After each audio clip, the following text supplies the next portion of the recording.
I know I'm departing a little bit from the technology and the energy healing that I love so much, but I think it's really important for us to not only understand for ourselves what's happening, but to help awaken others. Today I saw one of the most compelling explanations of what it's like for people that have been victimized by Nicolas Maduro and his regime in Venezuela. As always, I'm gonna link the full video in the description, but I want to give you some excerpts that really cut to the chase and distilled this issue down to what really counts. As usual, the deep state is trying desperately with its money to create chaos.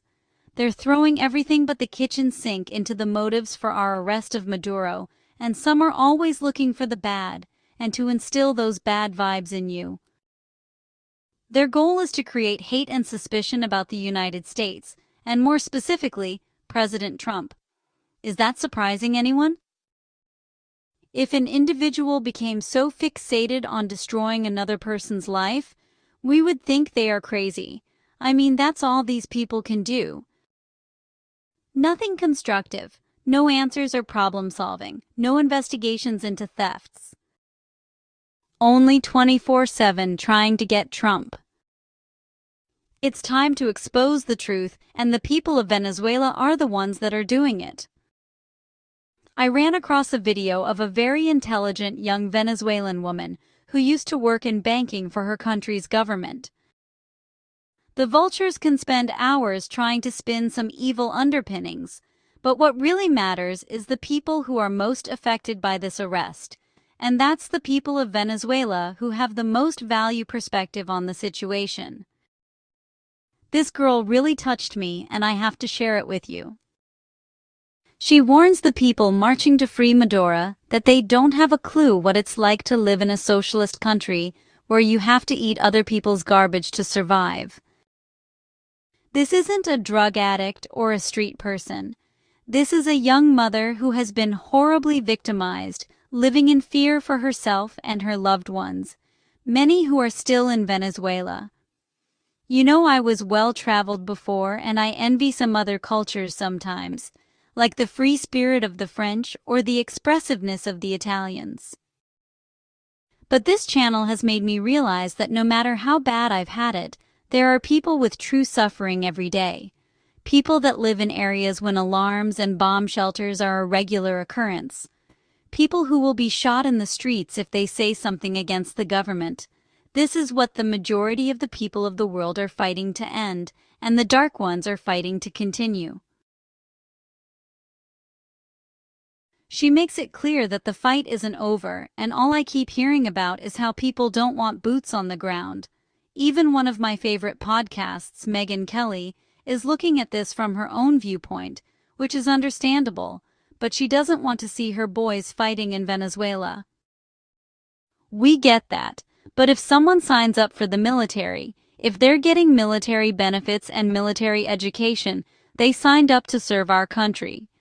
Personally, I can't think of a better or more important task than to stop the drugs that are killing our young children, while simultaneously freeing an entire country of oppressed people.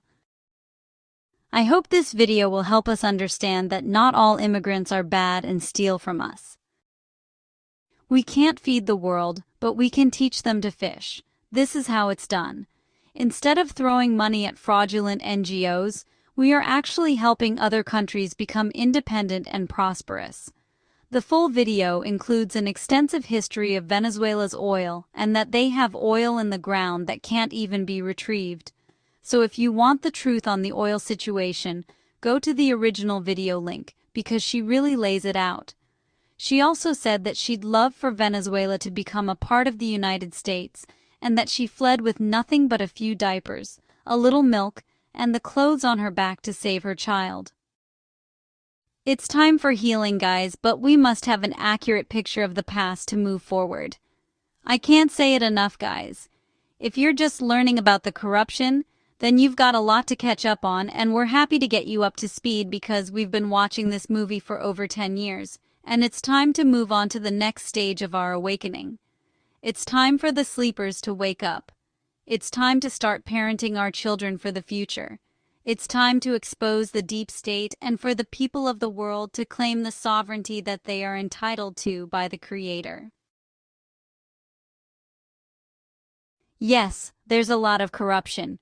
Yes, there's a lot of criminals that were let into our country by the Biden administration, but there's also people of the world who deserve help, and we can't lose sight of that. Venezuela is one of them, and so is Cuba, and many others who have lost their freedom.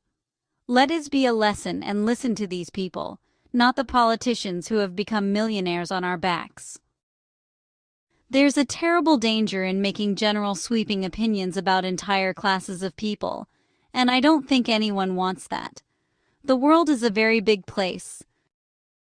There's people out there who have known nothing but crime. That's just what they do to survive, and it's sad. However, that doesn't mean we should unleash that crime on people living in civilized countries. The real goal should be to help those people step up and improve the quality of their economies, not allow them to destroy ours. It's about helping them develop a sense of purpose and integrity that most of them have never known. If anyone tells you that Trump needs to be stopped, I say they need to be stopped, because they're impeding the takedown of the darkest and most evil cabal we've known in our lifetime. Americans can be so entitled sometimes. Very few really have a clue what it's like to be hungry, what it's like to watch your child cry because there's nothing to eat, and what it's like to see the elderly imprisoned and, yes, even shot, just because they want some quality of life during their time on Earth. That's all I'm going to say for now, and I'm going to turn this over to the best and most honest revelations about Venezuela that I've seen and what those people want and need. The guilty will pay for what they've done to the people. Listen to these excerpts and be sure to share this video high and low to put a sock in the mouths of these crooked, lying, and very evil predators that call themselves politicians. Remember, where we go one, we go all, and nothing can stop what's coming. It was about 2014 when my son was 1 year old. 100% of the Americans that are against what happened in Venezuela are not coming from experience, okay? Whatever situation you have ever lived in the United States will never ever compare to the famine, persecution, and destruction that we have endured to 26 years. But nobody said anything while people starving, eating out of the trash. I had family that died because we tried to take medications from the country that we were at and send it to Venezuela, and it wasn't allowed in. We see it as salvation, honestly. That's the way we see it. We see it as the opportunity to hug our family again. I worked for the government, for a bank in Venezuela. An American that hasn't lived the terror of socialism will never understand what is going on right now. I don't care if you have a master's degree in whatever. Unless you live it in your own skin, you won't ever understand it. And I think it's terribly disrespectful for anybody to tell a Venezuelan how we should react to that. I think it's terribly disrespectful to the people that have died. There are so many other things that he has done that he's not paying for. But America is making him accountable for the things that are threatening directly Americans. We are happy. This is what we prayed for. This is what we dreamed for. We are not free yet. We need America to stay in Venezuela until all of the other bad guys are out. But without America, this wouldn't be fathomable. Like, it's just insane. Why don't you see Venezuelans in the street of Venezuela? Because we know that the military in Venezuela is still under control of Delcy Rodriguez, and if we go out to show support to what is happening, is going to happen the same that has been happening in all the protests that have happened. We are either going to be shot at, killed, disappeared, like something bad is going to happen. The fear is so great of what the government is capable of. Is there any way to really guarantee their safety? if America had boot on the ground. I think that America is being smart about the way they are doing things. But to us, although it's great, we are like, just don't hold back. Just send it all. And fear is still there, but we have something that we haven't had in decades, and that is hope. Venezuela had her golden years in the 70s and the 80s. Venezuela's oil industry was run by United States, by American companies, by Americans. Americans built schools, Americans built infrastructures and roads and everything. My grandfather worked alongside them. Russia, Iran, like all of them also want the oil, but the difference is what is being used for. When Venezuela was in its prime, it was the United States. So when somebody says, oh, America just wants the oil, take it. We just want food. Take the oil. If Russia and Iran and all of those countries are taking it already, Cuba, please, America, take it. Welcome, Americans, please. We just want to be able to have a life so we can pay for it, so we can live, so we can eat. People say, oh, it's going to be the 52nd or whatever state. Heck yeah, I'll dance the YMCA. But because my family will have food on their plates, because I will be able to go and hug my brother. I haven't seen my brother in so many years. We are considered traitors because we left our country. Our passport means nothing. If you go back to Venezuela, you just go to jail because you're a traitor. The real reality is different. Those Americans, free Maduro, that's not real reality. That's them living in their little fairy tale story that are going to have a rude awakening. I talked to my brother this morning that lives in Venezuela, and I asked him those words. I said, I'm having the opportunity to talk to somebody about the situation in Venezuela. If you had the opportunity to talk, what do you want me to say? And he said, I want them to know the truth. In here, we don't have a future. When we work, we don't work for a home. We don't work for a car. We don't work for future plans. I would love to have children, and I can't. Not because I physically can't, but because we cannot afford it. We work for survival, and sometimes that doesn't even happen.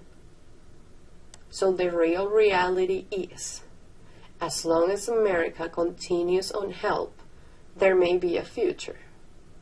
I may be able to go and see my brother again. Hey, I love my country, but how can I live in it? How can I survive in it? There is not even the chance for survival. I had to leave my country. I had to cross the border with a 1-year-old to Brazil. I had to hide my son in a car because the military police wanted to take us. I left my country with just the clothes I was wearing and a little bit of diapers and milk that I had left. Don't you dare telling me that this is not a reason for celebration. When I walked into Walmart and I saw so many options to eat, I couldn't believe myself. Our reality is different. We want to live.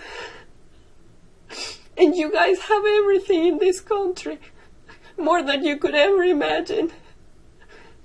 And I just wish that you could love it a little bit more and respect it a little bit more. Because if I had to give my life for America, I would. Because my family, I can have dreams and hopes and plans of a future, dreaming of a home, of a car, and all these silly things. Because of the United States. And there will be a day that as a family I'm gonna go and hug them all again. We're gonna say that we make it.